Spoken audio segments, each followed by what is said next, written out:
Hola, muy buenos días, Luz y Sal, soy Armando González. Bienvenidos a esta lección, la lección 39, con el tema la jerarquía y su ministerio. Vamos a ahondar un poco en lo que es el hacer y qué hacer de nuestros sacerdotes en particular. Esto solo es una forma de podernos dar una idea de cuál es su responsabilidad y todo el trabajo que implica pertenecer a la jerarquía, lo cual parece que solamente tienen trabajo los domingos, pero lejos de eso es un trabajo que es de día y noche y son los 365 días del año. Así que es una vocación muy interesante, muy intensa, muy completa y por supuesto está legada a aquellos que aspiran a la perfección espiritual en el sentido más humilde de la palabra, porque recordarán que el ministerio implica servicio, no ser servidos. Así que estos son nuestros primeros y más valientes servidores que aspiran a seguir a Jesucristo en la tierra.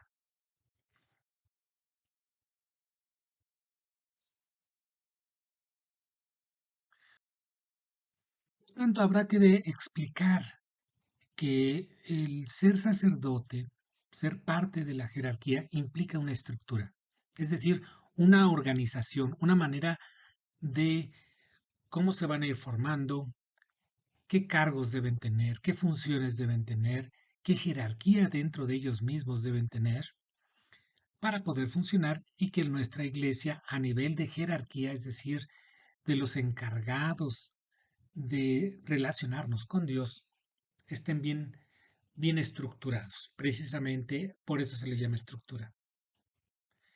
Así tenemos que el pueblo de Dios, que es la Iglesia Católica, requiere de líderes que coordinen, cuiden y nos representen. Esta es la jerarquía y es a la que se refieren generalmente los medios de comunicación cuando hablan de la Iglesia. La Iglesia como una entidad, inclusive política, una entidad territorial, porque el Vaticano es un país, es una entidad social, antropológica, una entidad religiosa. Esa es nuestra iglesia, esa es la jerarquía a la que se refieren. Pues bien, vamos a empezar diciendo que son cristianos como tú y como yo. Están comprometidos con tres funciones que son muy importantes y que implican la vigilancia de cómo funciona la iglesia. Esta vigilancia hay que tomarlo en el sentido más positivo posible, porque no se trata de que sean sensores, que sean gente que venga a aprenderte, sino más bien personas que en su cristianismo buscan ayudar a que nosotros podamos seguir a Cristo a través de su observación, a través de su oración y de su preparación como sacerdotes. Así tenemos que dentro de esas funciones de vigilancia tenemos tres muy importantes. Una es el comportamiento. Se refiere al gobierno de la función de servicio, es decir, ellos como servidores son los primeros en poder darnos una orientación de vida, cómo está funcionando nuestras vidas particulares como laicos, en nuestra particular forma de ser, desde hijos, padres, abuelos, ancianos, gente casada, gente soltera, hombres, mujeres, de una cultura o de otra cultura, de todos tipos de lenguaje, de todo tipo de condición social y económica. A eso se refiere el hecho de que estos servidores se adaptan y buscan orientar nuestras vidas en función de Jesucristo. Otra de las funciones que tienen es la de la formación, es decir, es la manutención y desarrollo de los agentes de pastoral. ¿A qué se refiere con la manutención? Más allá de que te den de comer o que te den aspectos materiales, en realidad se refiere a la formación de todos aquellos que colaboran con ellos directa o indirectamente para la evangelización en el mundo. Es decir, ellos no dejan de ser guías, inclusive con los institutos seculares como pastoral, para ser ellos los que están organizando, coordinando, orientando y sugiriendo para que los laicos en su labor evangelizadora también estén siempre pegados a la jerarquía, siempre pegados a aquellos encargados de observar que el Evangelio se ha seguido al pie de la letra. Por eso decimos que se encargan de la formación y obviamente de la formación de los nuevos sacerdotes a través de los seminarios y conventos. Y por último tenemos el de la vitalidad, que es la creación de condiciones para forjar un destino común. Es decir, el sacerdote o el clérigo no es solamente alguien que se dedica a rezar y a reprender en el confesionario, que de suyo no es malo, no es necesariamente malo, pero no es todo lo que tienen que hacer. Tienen que convivir con la comunidad en la que viven, tienen que hacer parte de estas personas con las que van a formar su propia familia. Es la familia de la iglesia.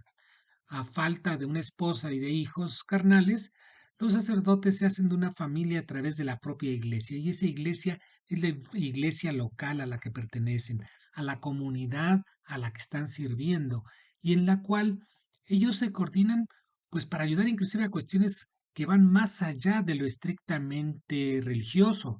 Es decir, si por ejemplo hay brigadas para reforestar el parque o alguna cosa de alguna labor social dentro de la comunidad, los sacerdotes pueden prestar las instalaciones de la iglesia, pueden participar directamente.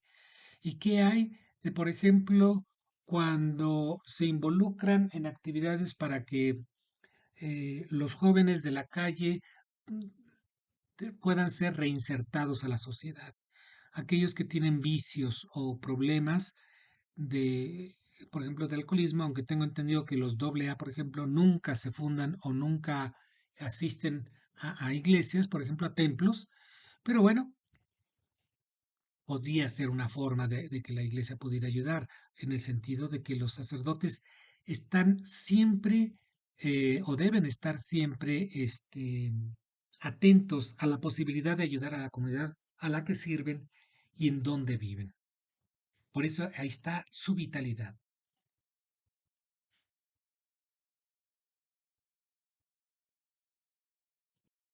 Ahora bien, habrá que explicar algo con respecto a cómo está organizada la misma jerarquía, es decir, esta estructura que forman los sacerdotes, los obispos y el papa tiene sus niveles.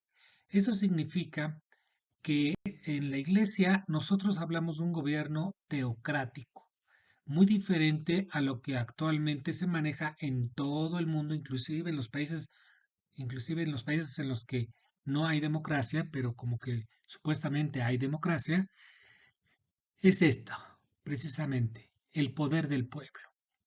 Es decir, que los gobernantes son elegidos, los gobernantes son aplaudidos por su pueblo y reciben su respaldo. En contraste, dentro de la iglesia, teocracia implica que el que gobierna es Dios y quien delega el poder es Dios de forma piramidal, a través del Papa como la cabeza terrenal, luego los obispos, y de los obispos los sacerdotes, y de los sacerdotes los laicos. Esta organización piramidal, que es muy antigua, en realidad pues ya es vista con desconfianza por los sistemas políticos que pues lucharon inclusive desde antes de la Revolución Francesa, precisamente para evitar que este tipo de teocracias o poder en manos de solamente unos cuantos se replicara, porque la teocracia vino a constituir la base del por qué existen los reinos, reinos que todavía existen, pero que en la antigüedad Estaba formada por el rey, por la nobleza, por los sacerdotes, también por la iglesia, y luego los plebeyos o los súbditos. El problema de la teocracia, o bueno, más bien de la monarquía, es que en ocasiones los reyes, aún designados por Dios, resultaban reyes despóticos, reyes en ocasiones con problemas mentales, reyes que no fueron buenos gobernantes. A raíz de eso, se empezaron a generar revoluciones sociales desde el siglo XIX, inclusive desde antes, para combatir este tipo de gobiernos que no resultaban del todo tan positivos para el pueblo. Por eso vamos a encontrar aquí un contraste muy importante, la teocracia con la democracia. Y es por eso que la iglesia es un tipo de monarquía, digamos, donde la cabeza visible es el papa, pero llega más allá de la monarquía, es una teocracia porque se supone o no se supone, nosotros como creyentes asumimos que el Rey de Reyes es Dios. Y aunque no lo tengamos así sentado en un lugar físico y material, así lo consideramos. Entonces, ¿qué es mejor, la teocracia o la democracia? Simplemente no es que sean mejor una que otra, pertenecen a esferas de vida diferente. Uno pertenece a la iglesia y el otro pertenece a los pueblos físicos y sociales de este mundo, que también pueden ser muy buenos si están bien encaminados. Por eso decimos que a diferencia de los pueblos democráticos, la Iglesia es un pueblo teocrático donde Dios ha delegado la autoridad en los apóstoles hasta nuestros días. Y estos apóstoles, a su vez, pues dejaron este poder en sus sucesores. De ahí que el sucesor de San Pedro actualmente sea el Papa Francisco. Jesús ha establecido su iglesia con los apóstoles y la ha jerarquizado para su organización. Esto, aunque muchos lo critican, muchos critican a la iglesia por ser una entidad medieval o una entidad muy antigua con sistemas ya caducos, en realidad es una crítica muy injusta porque la iglesia no está dedicada ya a administrar territorios como lo hacía antiguamente. Ciertamente existe el Vaticano, pero el Vaticano es un territorio tan chiquitito que en realidad es un lugar para que la iglesia, los jerarcas, los obispos puedan tener un lugar particular donde puedan sentir la libertad de poder hablar y expresarse como si fuera en un país. De hecho, el Vaticano es un país. Pero a lo que vamos es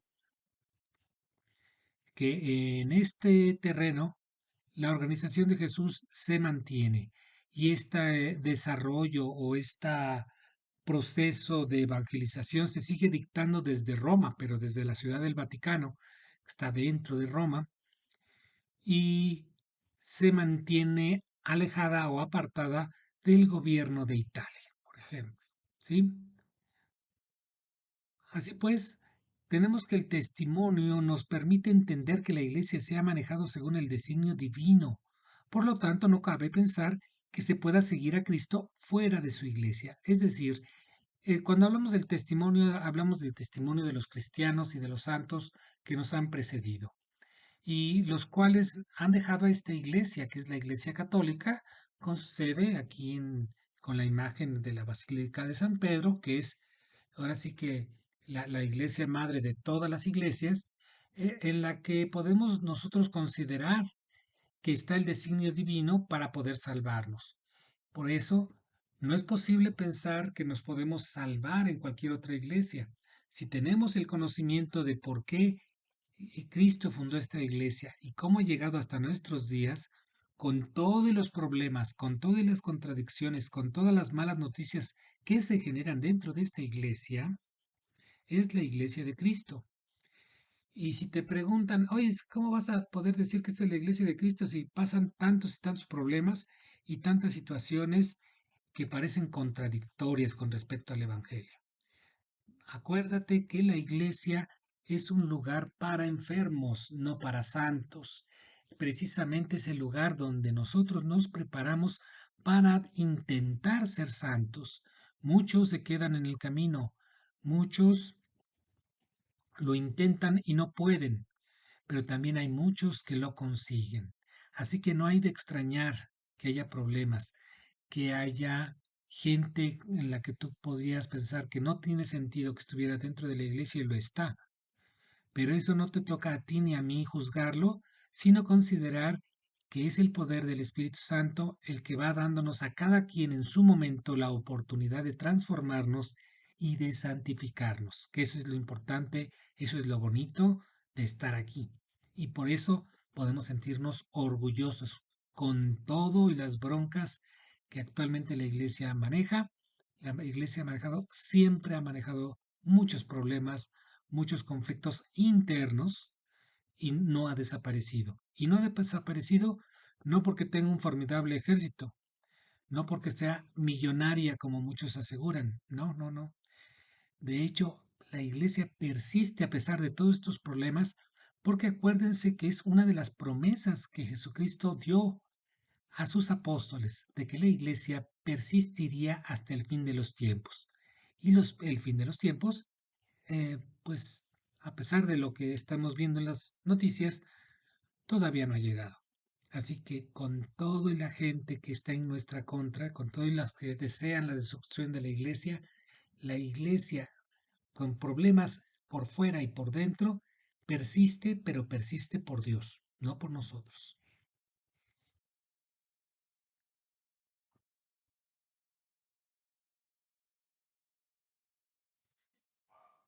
Pues bien, aquí estamos mostrando precisamente una forma en que la jerarquía, y hablando de jerarquía me refiero a nuestros cristianos que se han dedicado a trabajar en cuerpo y alma por el reino de Dios, y esto me refiero a todas las personas que que han jurado los tres votos de obediencia, castidad y pobreza, desde el Papa, el clero, eh, y los religiosos. Aquí hay una división muy interesante que no sé si se han dado cuenta y aquí en México funciona de la misma manera. Existe el clero secular y el clero regular. El primero es muy propio de obispos, arzobispos, y ellos son los que muchas veces controlan a los seminarios para la formación de sacerdotes. En consecuencia, también hay sacerdotes seculares. Por otro lado, están el clero regular, que está formado por los abads, tanto femeninos como masculinos, y en ellos están delegados los conventos, las órdenes religiosas, en las que están los superiores de los conventos y monasterios, tanto femeninos como masculinos. En ellos también hay sacerdotes, pero son sacerdotes regulares, es decir, pertenecen a la regla de algún santo. Y sobre ellos están los frailes, las monjas y los monjes.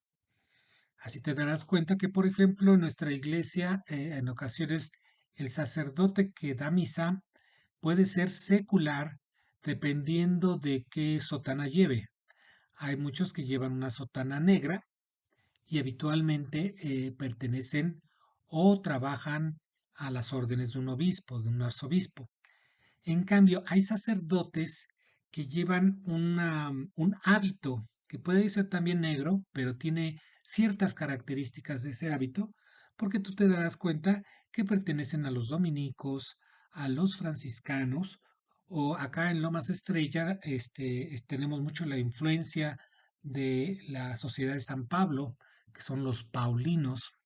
Ellos también llevan este, una sotana negra muy parecida a los de los seculares, pero ellos son clero regular, pertenecen a la Sociedad de San Pablo. Si te das cuenta, esa es la gran división que existe dentro de la jerarquía.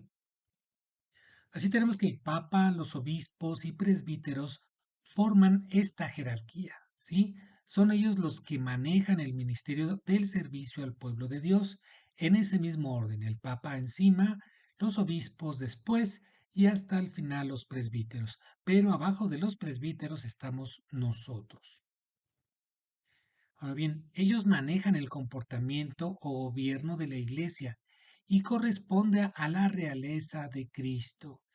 Si te acordarás que algunas de estas características tienen que ver precisamente como la imagen del mismo Jesucristo, cómo gobernar a la Iglesia, cómo ser reyes como Cristo.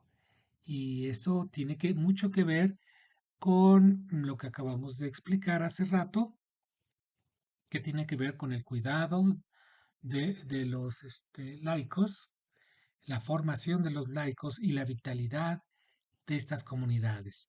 Y la realeza que hay que considerar como también propia de nosotros, porque tenemos que trabajar por este reino de Dios en la tierra, en la que el rey es Jesucristo. Ahora bien, ellos son los encargados de dar la formación, que es el magisterio, que es el profetismo de Cristo.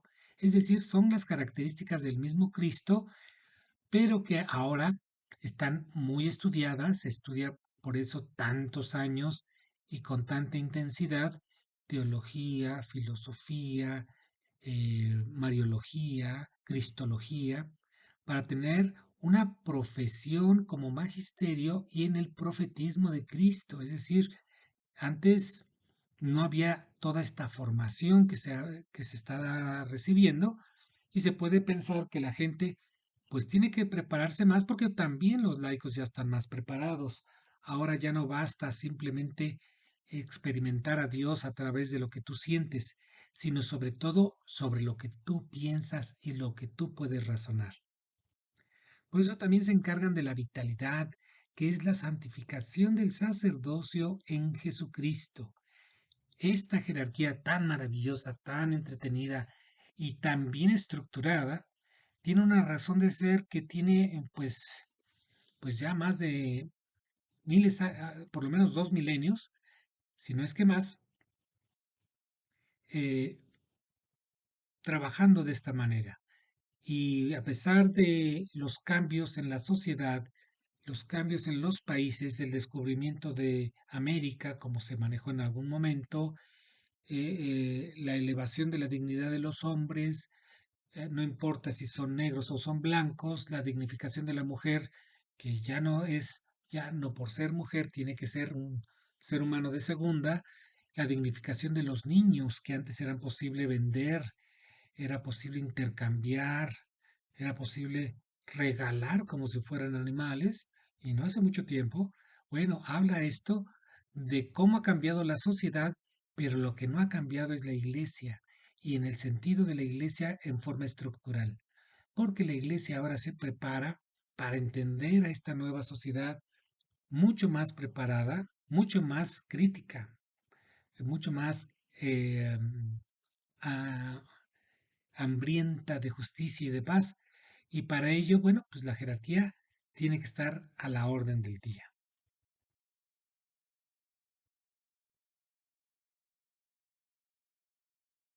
Tenemos este pequeño resumen, entonces. Número uno, la jerarquía tiene tres funciones de vigilancia. El comportamiento, que es el gobierno, es decir, trabaja en la moral o en la ética de nuestro pueblo cristiano. En la formación, que es el magisterio, es decir, cómo van ellos a explicarnos el Evangelio, cómo lo van a desarrollar para nuestras vidas y cómo van a estar preparando a los futuros sacerdotes y también a los laicos dedicados a la evangelización. Y la tercera función es la vitalidad, que es la santificación que nos viene de Jesucristo, es decir, es cómo poner toda esta teoría en práctica en la vida vivida de los cristianos de hoy, con todas las problemáticas que tenemos, con una juventud más inquieta, más tentada al materialismo y al relativismo, donde los ancianos están siendo desechados donde los niños ya no son tantos y los que vienen pues están sujetos más al internet que a la atención de los padres, en fin, con una serie de problemas muy graves que hay que hacerle frente. Número 2. La autoridad de la Iglesia proviene de Dios. De ahí viene el término teocracia. Mientras que la de cualquier otro pueblo tiende a repartir ese poder entre toda la población. A eso le llamamos democracia.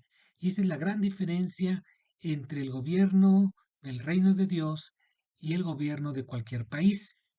El gobierno de cualquier país se ufanará en decir que es una democracia, es decir, que el pueblo tiene el poder en sus gobernantes.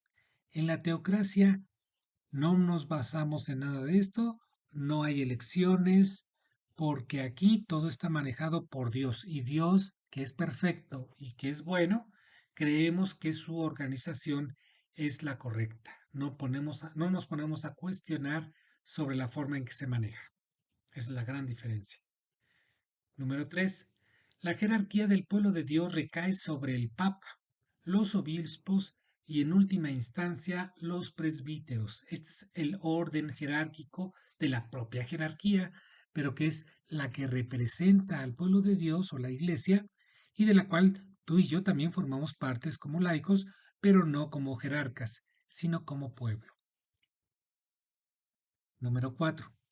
Si crees en Dios, asumes y aceptas a los jerarcas de la Iglesia como son y reconoces que son delegados de los apóstoles a quienes se encargó la responsabilidad de cuidar las ovejas.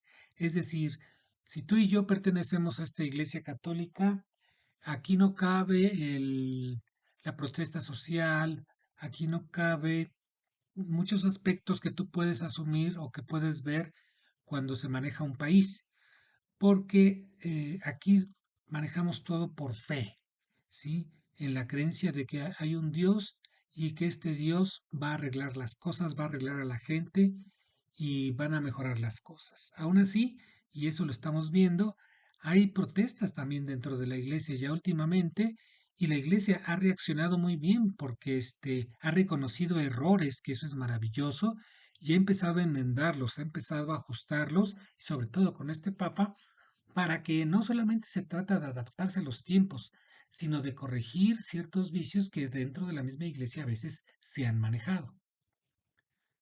Número 5.